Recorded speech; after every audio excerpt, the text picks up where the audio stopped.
লাভপুর বিধানসভা কেন্দ্রে আমি ব্রিজ, রাস্তা, ফুলোরা সতীপীঠ মন্দিরের সৌন্দর্যায়নের খতিয়ান আপনাদের দিয়েছি।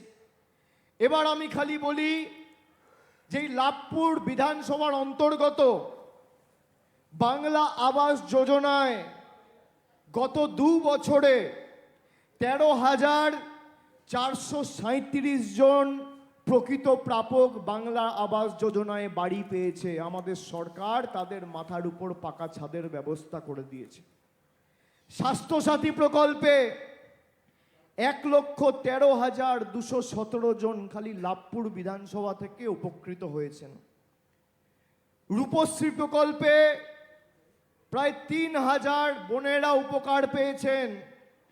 কৃষক বন্ধু প্রকল্পে খালি লাভপুর বিধানসভা থেকে 90,456 জন কৃষক আর্থিক সাহায্য সহযোগিতা পেয়েছে।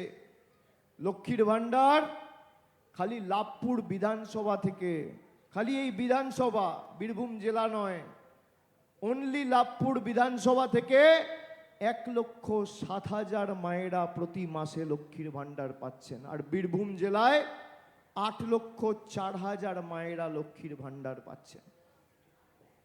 যুবসাথী যারা ফর্ম ফিল আপ করেছেন ফেব্রুয়ারি মাসে, মার্চ মাসে টাকা পেয়ে গেছেন। খালি লাভপুর বিধানসভায় 29,205 জন যুবসাথী পেয়েছে। আর বীরভূম জেলাতে 2,62,000 যুবক যুবতীরা যুবসাথীতে সাহায্য সহযোগিতা পেয়েছে।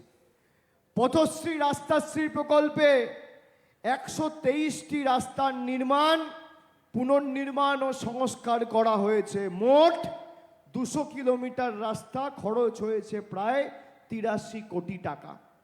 আমরা আমাদের জয়ের ব্যবধান বাড়িয়েছি, কিন্তু আমি লাভপুর বিধানসভার লাভপুর ব্লক এবং সাঁইথিয়ার যে ব্লকের 6টা অঞ্চল পড়ে, আমি দেখছিলাম 3টে অঞ্চলে আমাদের প্রত্যাশিত বা আশানুরূপ ফল এখনো আমরা করতে পারিনি। এক ইন্দাস, এক শ্রীনিধিপুর আর এক সাংড়া। এবারে এই 3টে অঞ্চলেও বিজেপিকে ভোকাট্টা করে তৃণমূলকে জেতাতে হবে। আপনারা 17টা অঞ্চলে এই তৃণমূলকে জেতান।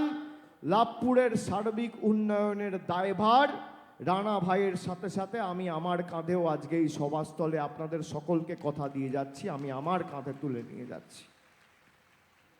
যেখানে যা দরকার মমতা ব্যানার্জির সরকার আছে, দিলে আমরাই দেবো।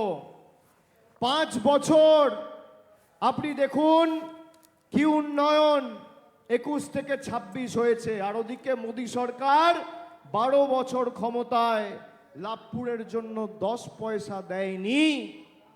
একটা উন্নয়নমূলক প্রকল্প আসেনি। বিজেপির প্রার্থীরা এখন আমি দেখছি বাড়িতে বাড়িতে গিয়ে ছেলেদের দাড়ি কাটছে, চুল কাটছে। মায়েদের বলবো বাড়িতে এলে ঝাঁটা হাতে ঘরটা পরিষ্কার করাবেন। 1 মাস পরে এদের আর খুঁজে পাবেন না, চোখে দেখতে পাবেন না। 1 মাস সুযোগ, এদেরকে দিয়ে ঘর দুয়ার পরিষ্কার করান। আর ভাইয়েরা যারা আছো, বাবা চুল দাড়ি এখন কেটে পয়সা নষ্ট করো না। বিজেপির নেতা কর্মীরা গেলে এখন চুল দাড়ি কাটাও। আর এখানকার বিজেপির নেতাকে মনিরুল ইসলাম, কি অবস্থা,